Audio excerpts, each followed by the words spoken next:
Well, hello there, fabulous private practice owner. My name is Gerda, and you are listening to the Private Practice Success Podcast. And this is episode number 36. Today, you've got not psychologist Gerda in the house, not group practice owner Gerda in the house. No, you are going to be spending some time with Nurse Gerda. So step into my office as we spend some time together to do your mid-year checkup. Just like it is important to have your own personal health, and I will also add mental health checkup on a regular basis, today's podcast episode is all going to be about giving your practice a quick mid-year checkup. Believe it or not, it is freaking June 2025. We are literally 6 months into this calendar year. I know we all say time flies, but honestly, it is true. And take it from me, the older you get, the faster time flies. It just is what it is. I tell my kids that every day. They don't believe me yet, but it is true because I am living it every day. We are in June 2025. So it is super duper important that we do a pause and a check-in to see how you and your business is going. And I'm going to start off by taking a wild guess and say that you probably kicked off 2025 by setting some cool, maybe lofty, maybe big, maybe inspiring, insert any type of adjective that is jumping into your head right now based on your experience. But I'm just going to go with some pretty cool goals for your business when you kicked off this year. And obviously, we want to make sure that you get there. I don't know about you, but I find goal setting and planning incredibly inspiring, and I get a lot of joy out of doing it. I like to plan, but unfortunately, sometimes planning is as far as it goes, which is why we are doing this checkup today. If you are like me, you probably carved out some dedicated time at the start of your year to plan out your 2025. I know that some people like to do that planning at the end of the previous year. So maybe you did your 2025 planning and goal setting at the end of 2024. There's no right or wrong. I always do it at the start of the year. You may or may not know that I actually run an event every year, and I've been doing it now. I think this was the 6th year. Don't quote me on that, but let's say 5 to 6 years now, I've run the blueprint planning session at the start of every calendar year, where I take my attendees through a whole process of assessing their previous year and then planning out their year ahead. And I know for a fact that people that attend that, they set some pretty cool and very clear goals for them and their practices for a 12-month period, which we are now halfway in. Maybe you did that by yourself, or maybe with your team back at the practice. Maybe you even wrote your goals down on a piece of paper that you put up on a wall somewhere. Maybe if you've got my PPS planner, you've popped it in there because there's actually space to do all of that in there. Maybe all your goals are in your Asana or in your ClickUp or your Trello, or maybe you just like to be old school and put it in a hard copy diary, or maybe it's in an Excel spreadsheet. Doesn't matter where it is. I'm guessing and I'm hoping you actually documented your goals somewhere, because if you've not documented it, it's even easier to get off track. Now, of course, you might have documented it, doesn't mean you actually pursued it, doesn't mean you implemented it. And that is what often happens when people plan and set goals, that they just stop looking at it. And again, that is why we want to talk about it today, and we are going to talk about it. The other thing that often happens when we do our goal setting and our planning is we go, yes, it's documented. I'm going to keep it front of mind. And then slowly but surely, we go off track. And take it from me, I have personal experience in knowing how easy it is to get lost in the overgrowth of operations, in the weeds of operations, because that's what we do. That's probably what you do. Something is happening, there's a crisis, there's a challenge in the practice. What do? You run in. You like that firefighter. You're the first one through the door and you go in to fix it. And before you know it, 3 days have passed, 3 weeks have passed, 3 months have passed, and you're still on the ops hamster wheel. And you go, oh my goodness, I've totally lost track of the projects, the big picture stuff that I was meant to be working on. And again, it's my hope that you listening to today's episode is going to get you out of that burning house and go, okay, let's get out of the weeds. Let's get out of the overgrowth. And I know I'm mixing my metaphors here, but go with whichever one works for you so that you can go back and sit at the top of the mountain, as I like to say, where you still see the overgrowth. You see the weeds in the valley. You might even see the fires, the smoke that might be smoldering there. But it's only when you sit at the top of the mountain that you can truly assess, has what I have been doing down in the overgrowth, in the operations, in the weeds, has it been effective? Has it worked? Or has it been a waste of time? Have I just been on that freaking hamster wheel? Have I been trying to put out a fire with my right hand when right behind me on my left-hand side, there's a new fire popping up? Because that can be incredibly demotivating and disempowering. So I want you to honestly ask yourself, am I on track to achieve my 2025 goals? And it's just me and you here, okay? And there's no judgment. Maybe your answer is, hell yes, Gerda. And if that is the case, I want to say, fantastic. You are kicking goals. And what you need to do is you need to keep riding the momentum of all the goals that you are kicking. I want to say, have a think about what has allowed you to stay on track. Because you know what? That's pretty good. Going for 6 months and being on track, that's actually the exception. And I know that might sound, no, that can't be. But most people get distracted because shit happens. Things pop up. We procrastinate. Things get hard. And if you are on track, pat yourself on the back and say, well done, me, but also become conscious about what has allowed you to stay on track. Maybe you've been really good with your boundaries this year. Maybe you really drew a line at the start of the year around certain things and you've actually stuck to it. That is an immense achievement, being able to do it. And you want to consciously identify what you are doing differently so that you can continue to do that. Because the worst thing to happen now is for you to start getting off track. So let's bring it into conscious awareness. What has allowed you to stay on track? And don't do new things. Just keep doing the behaviors that has allowed you to stay on track. You know, one of the things that people do is when things are working, they mess it up. Things work in their business, in their marketing, in their recruitment, in their financial side of their business, and they go, I'm going to try something different. No, don't be one of those people. If something is working, keep doing it. Don't break what's not broken.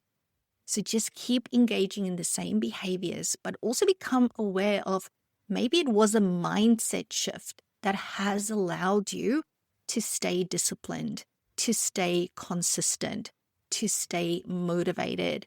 because that is also the mindset that you want to keep cultivating and that you want to continue embracing because it's obviously working for you. Now, if you like a lot of people, maybe the answer to that question of am I on track to achieve my 2025 goals is that I'm not quite where I wanted to be. And if that is you, know that you are not alone. I have just said that it's actually the exception rather than the rule to be staying on track. The thing is this, staying on track all year round with your business goals is hard, even when it's just business as usual, even when there's no significant challenges. But then what happens? Life happens, and business life happens. And before you know it, there's been a curveball or 2 or 3 or 10 or 20 that has been sent your way, making it even harder. And it's really easy to get discouraged, especially when those freaking curveballs keep coming. And take it from me as a business consultant to allied health practice owners, people have been getting a lot of freaking curveballs in 2025. I know because people tell me about it. It's my job to help people with curveballs. That's what I do, and I'm pretty good at it. So know that it happens. It doesn't mean that you are failing. It means that you are running a business. Because business is hard. It's challenging, but that's also what makes it exciting. That's what makes it fun. That's what makes it so satisfying when you achieve those goals, because you know this wasn't a walk in the park and you deserve the rewards of the goals that you have achieved. Next, I want you to go just one step deeper. So we started off by asking this general question, am I on track to achieve my 2025 goals? And it's either yes, I'm rocking this, or oh, I'm not really there. I'm not where I hoped or wanted to be, but that's okay. So let's go that step deeper. And I want to encourage you to get clear on how your practice is traveling when you assess it across some of those key growth drivers that we find within an allied health practice. So those 5 key drivers are the following. First, it's your client numbers. So ask yourself, what are your client numbers like right now? In other words, does your team have a fully booked diary, or are there a lot of open appointments? Are the referrals still coming in as they should? Is the phone ringing? Are the emails coming in? Whatever way you get your referrals. Do you have a wait list? Are you worried about client numbers? So what is your client numbers like? And if you had to give it a rating, would you call it a problem, a weakness, a strength, or a superpower? Those are the 4 ratings that I use when I look at the growth drivers. Second growth driver I want you to think about is your team, specifically your team capacity. So team capacity could mean 2 things. Firstly, it could mean the number of clinicians. That is the team that is there to do the billable work, because in private practice, that's how we earn money. That's how we get paid, by having clinicians doing billable work. That's where the money comes from, right? So do you have clinicians in your team to service the clients that you have and to fill the rooms? The other part of team capacity is, what is the capacity of those clinicians to actually do their work? Maybe you have enough clinicians, but they're not at the level of productivity that is really required. Okay, maybe we are talking about admin team members. Maybe you've got a full admin team, but they are also not functioning at the level of productivity and efficiency that you require. So again, you want to ask yourself, when it comes to your team capacity, would you rate that as a problem area, a weakness, a strength, or a superpower?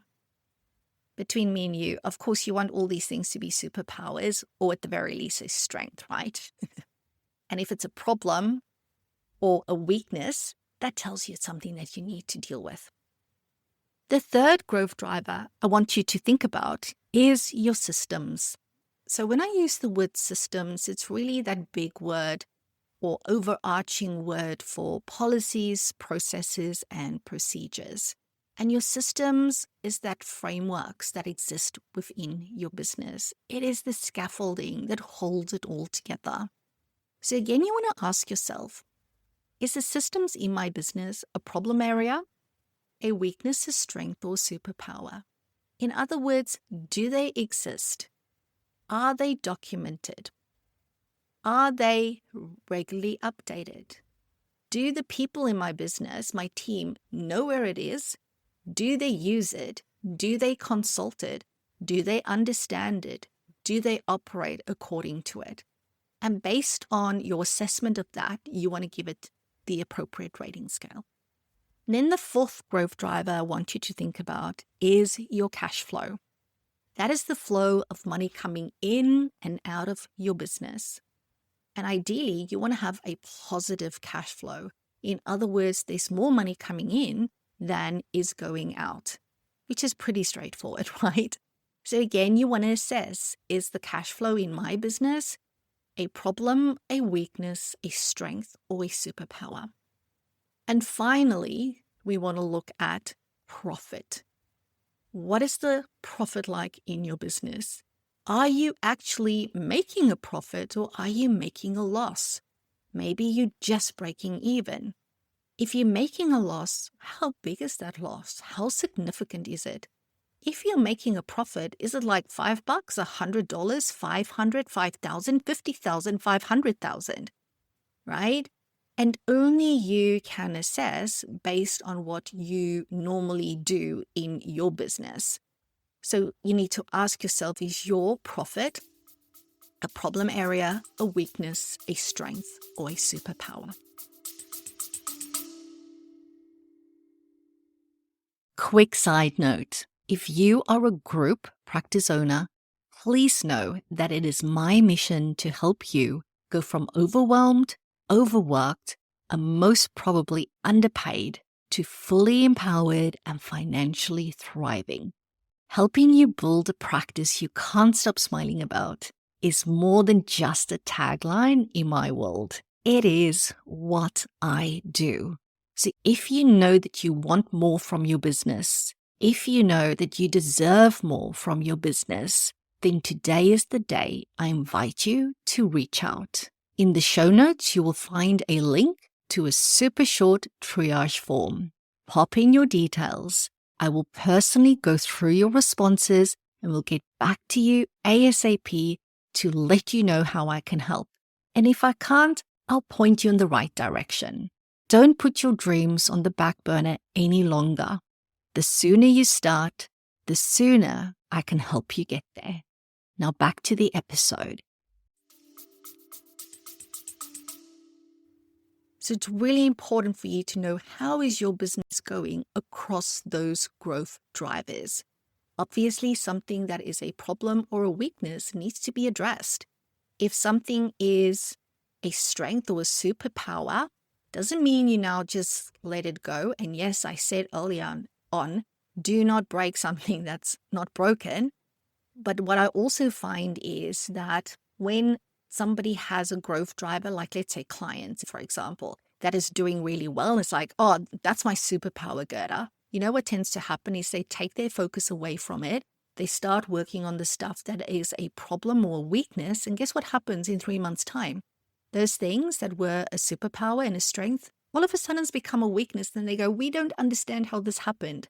It's because they've not ensured that the stuff that is a superpower or strength becomes automated, systemized. It needs to be running by itself. And you might have heard me talk about a self-running practice. Well, a self-running practice requires a self-running system.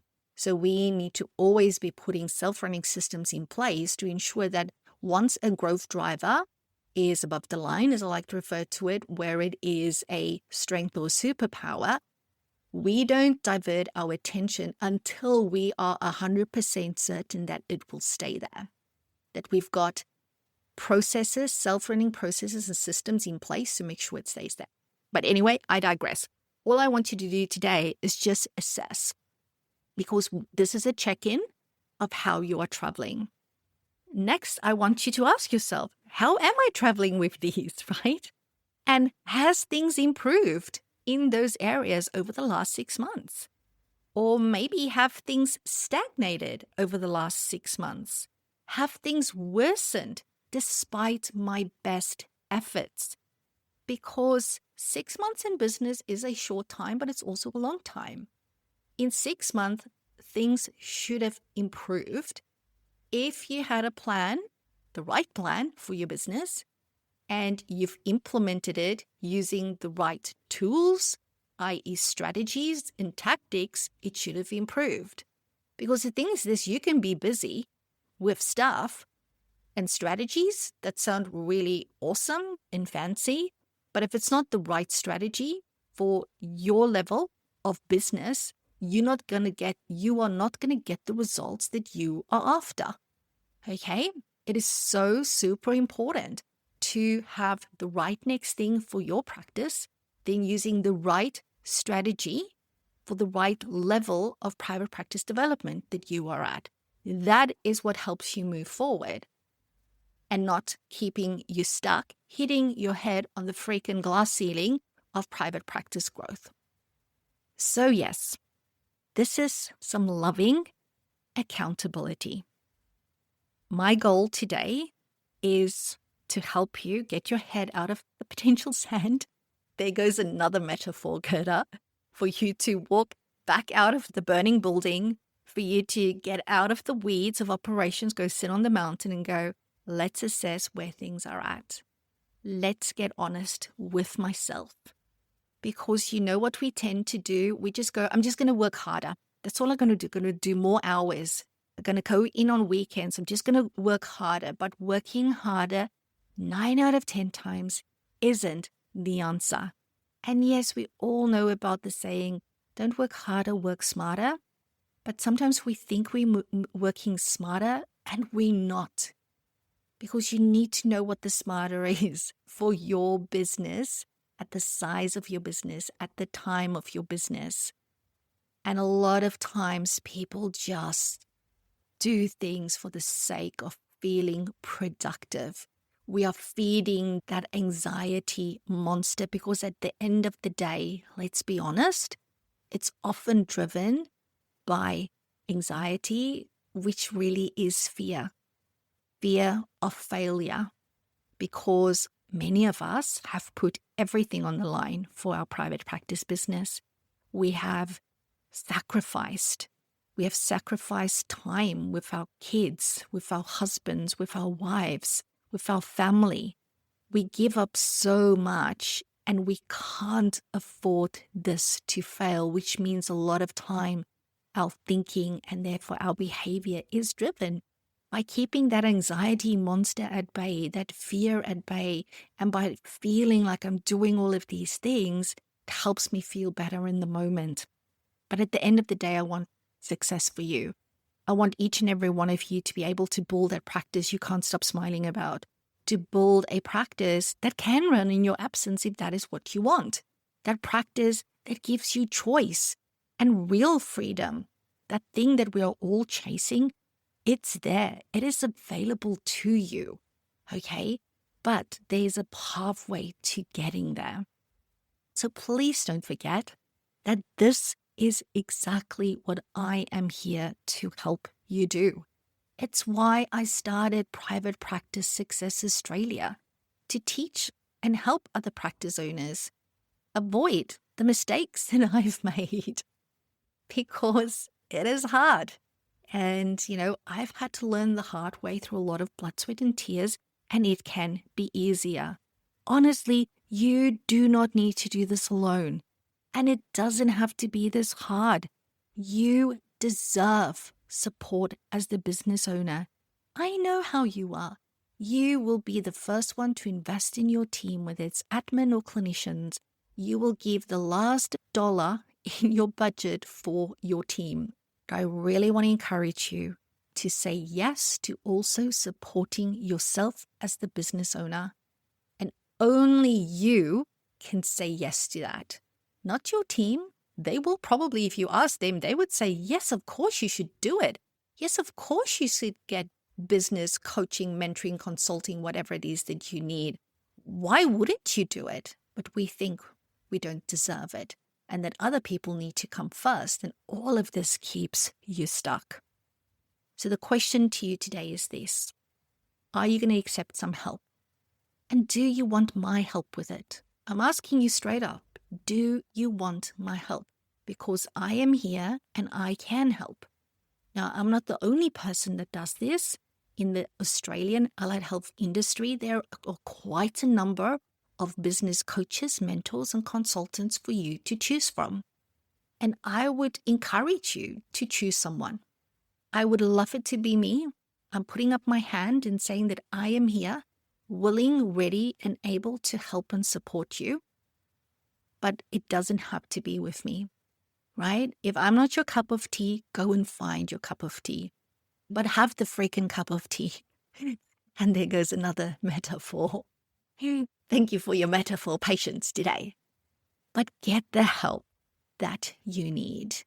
And if you are interested in hearing how you could work with me, there is a link in the show notes of this episode that takes you to a triage form.